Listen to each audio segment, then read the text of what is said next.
Pero estos conceptos de John también nos muestran que la construcción del conocimiento profesional es un proceso espiralado. Bien. Y para sintetizar lo que veníamos diciendo, algunos supuestos básicos y troncales de estos dos enfoques, tanto los aportes del hermenéutico reflexivo como del crítico, serían básicamente estos que nos llevan a pensar cómo hacemos la formación profesional, ¿no? Que la práctica es producto de diversos condicionantes, de múltiples condicionantes, pero entre los cuales el pensamiento del profesional es relevante. Entonces no es que nos tenemos que descomprometer en tratar de incidir en otros condicionantes. Las políticas educativas son condicionantes, hay que tratar de incidir, pero en la formación inicial, en el grado, en lo que más vamos a poder incidir inmediatamente es en cambiarle la cabeza a nuestros estudiantes en cuanto a esas deformaciones, malas concepciones o gajes del oficio que traen. En eso sí podemos y debemos hacer mucho. Que la actuación de los prácticos es producto de un largo proceso de construcción de conocimiento profesional y que por lo tanto sería interesante que se haga más consciente ese proceso, ¿no? Que subyace a toda práctica una lógica que es posible conocer. Que los profesionales son intelectuales y prácticos a la vez y que pueden por lo tanto reflexionar sobre sus acciones. Que las acciones están determinadas por teorías que a su vez se modifican por las acciones. Que es posible identificar, comprender y modificar los patrones de racionalidad que rigen las prácticas, esa lógica que rige las prácticas. La puede identificar y comprender un investigador, identificar y comprender el mismo práctico. Y que por lo tanto es posible trabajar sobre esa lógica que rige una práctica, sobre esos esquemas de pensamiento y de acción, sobre lo que Bourdieu llama el hábitus profesional. Y entonces nos vamos a detener un poco más, lo que nos quedaría por ver. No quiero dejar pasar, si bien hay muchos conceptos interesantes para comprender más estos aportes, nos vamos a detener en dos claves para que se entienda mejor la propuesta, en el concepto de hábitus profesional y de reflexión, para después ir cerrando mirando un poco la incidencia que ha tenido o debería tener estos nuevos aportes en la formación de profesionales, ¿no? Estos son dos conceptos centrales, porque justamente lo que nos muestran estas investigaciones, que es en ese largo proceso de construirnos como profesionales, lo que fuimos construyendo fuertemente es lo que Bourdieu llama el hábitus profesional, esos gajes del oficio, que son esquemas que fuimos adquiriendo y construyendo en nuestra historia incorporada, que en general son inconscientes, lo más inconsciente de la profesión, y que por lo tanto es también lo más difícil de modificar. Es ese núcleo duro que fuimos construyendo a partir de las concepciones internalizadas de nuestra práctica, y que ese núcleo duro no se modifica con decirle a nuestros estudiantes: no es así, mijito, es de esta otra forma. Porque en el mejor de los casos, en el examen, nos van a decir qué dice la pedagogía y la didáctica nueva acerca de lo que es el aprendizaje y lo que es la enseñanza, pero cuando vayan a dar clase, lo que les va a salir ante la complejidad de la clase es el modelo internalizado. Entonces, justamente, hay que hacer otras cosas en la formación inicial para trabajar ese núcleo duro, porque es difícil de modificar, pero no imposible. Sería esa bisagra entre el conocimiento y las situaciones de la práctica, serían esquemas de pensamiento y de acción, esquemas que inconscientemente los usamos para mirar las prácticas y para ejercer las prácticas. Y entonces en la formación tenemos que usar otros dispositivos que nos permitan incidir en ese núcleo duro. sino aún los mejores estudiantes van a dar los mejores exámenes, pero después va a tener una alta incidencia los modelos que fueron internalizando más acríticamente. Y entonces dicen los autores, el dispositivo clave, el dispositivo más importante que se concreta a partir de técnicas, de recursos diversos, es la reflexión. Es decir, si queremos impactar en ese núcleo duro, tenemos que ya desde la formación inicial intentar que el aprendizaje una práctica reflexiva, porque va a ser la única garantía que ese núcleo duro, esos esquemas internalizados puedan ser modificados por contraesquemas, se construyan contraesquemas, ¿no?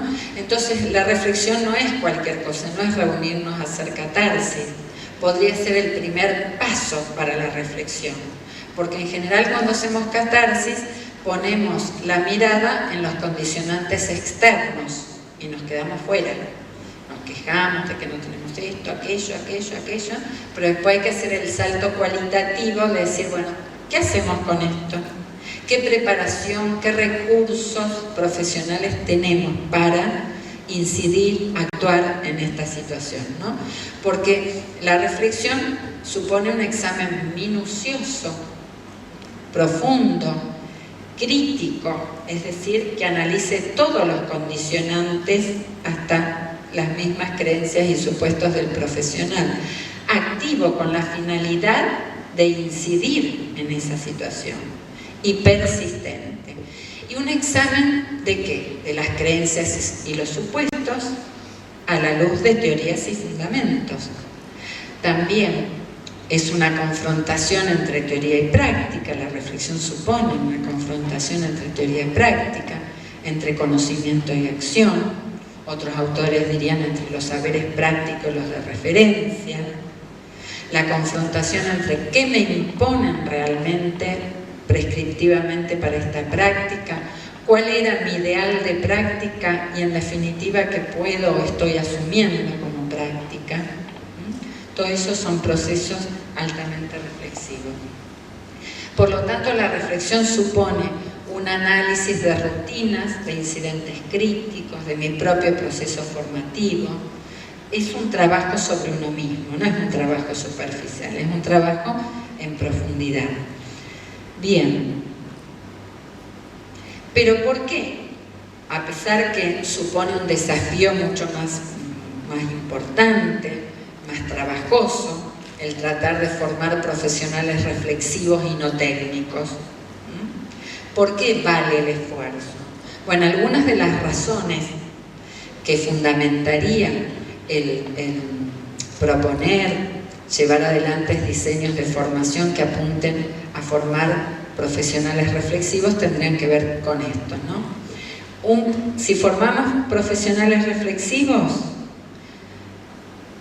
fácilmente se puede compensar la formación inicial. Es decir, inicialmente no podemos formarlo como estamos nosotros formados que hace 30 años ejercemos la profesión. Pero al formar profesionales reflexivos, sabemos que lo estamos formando para seguir su propia formación, para compensar aquello que la práctica lo moviliza y sabe que tiene que ir a formarse. Para favorecer la acumulación de los saberes de experiencia, porque lo estaríamos formando para facilitar la evolución hacia la profesionalización, porque también lo ayudamos a prepararse para asumir responsabilidades políticas y éticas, no solo técnicas, porque lo estamos preparando para hacer frente a la creciente complejización de las tareas. Nosotros estamos preparando profesionales que van a actuar dentro de 20, 30 años también. Y por supuesto que los escenarios no van a ser iguales. Entonces, si preparamos profesionales poniendo el foco solo en la formación técnica, claro, y a los 5 años está desactualizada esa formación. Si los preparamos más fuertemente en lo teórico, en lo político, en lo ético, lo estamos preparando para saber cómo ir adecuando su propia profesionalización en función de los escenarios cada vez más complejos que le va a plantear la práctica, ¿no? Porque le estamos proporcionando medios para trabajar sobre sí mismo, porque a partir de la práctica reflexiva, la enseñanza en prácticas reflexivas, favorecemos la cooperación entre colegas, porque sin duda se aumentaría la capacidad de innovación y le estaríamos ayudando a permanentemente crear sentido de su profesión, ¿eh? Porque justamente la complejidad de la práctica lo que nos lleva muchas veces a perder el sentido de lo que hacemos. Los docentes lo sabemos muy bien, vamos a trabajar a situaciones tan complejas que decimos, ¿y qué sentido tiene que yo venga acá a hablarles de geografía? Y realmente una práctica reflexiva, el aprendizaje de una práctica reflexiva nos ayuda a entender, crear, construir permanentemente el sentido de nuestra propia práctica o profesión. La cuestión es que, como decíamos, ese núcleo duro no se lo penetra con las reflexiones esporádicas, sino que tendríamos que hacer un proyecto de formación en prácticas reflexivas, porque hay que generar contraesquemas que movilicen ese núcleo duro que es el hábito, ¿no?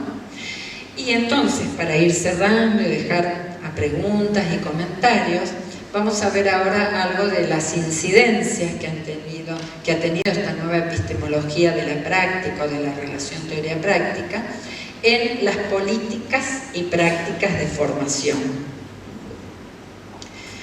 Y ha tenido incidencia en los dispositivos de formación, es decir, ¿cómo hacemos? Porque por lo menos en la docencia y en otras formaciones en el área de salud, empezamos a preguntarnos, ¿cómo hacemos para hacerle revisar esa construcción subjetiva?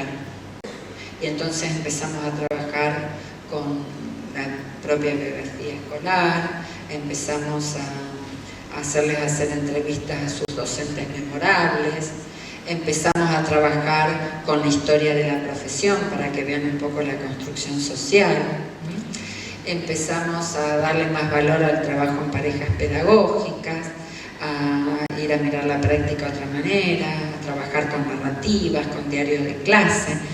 No es una moda, tiene sus bases en estas teorías y productos de investigaciones muy serias. Es decir, hay que buscar dispositivos que movilicen ese núcleo duro que es el hábitus profesional, ¿no? También han tenido incidencia o está teniendo incidencia en los diseños de formación. Ya está más que visto, a lo mejor todavía no hemos podido construir mejores diseños de formación, pero está más que visto que ese modelo formativo, que primero formación básica, después teórica específica y después algo de práctica o nada de práctica, lo que hace es formar profesionales en modelos altamente reproductivos, que siempre hacen lo mismo. El abogado para litigar, el otro, y nadie se hace un planteo más crítico de su propia práctica o de su profesión.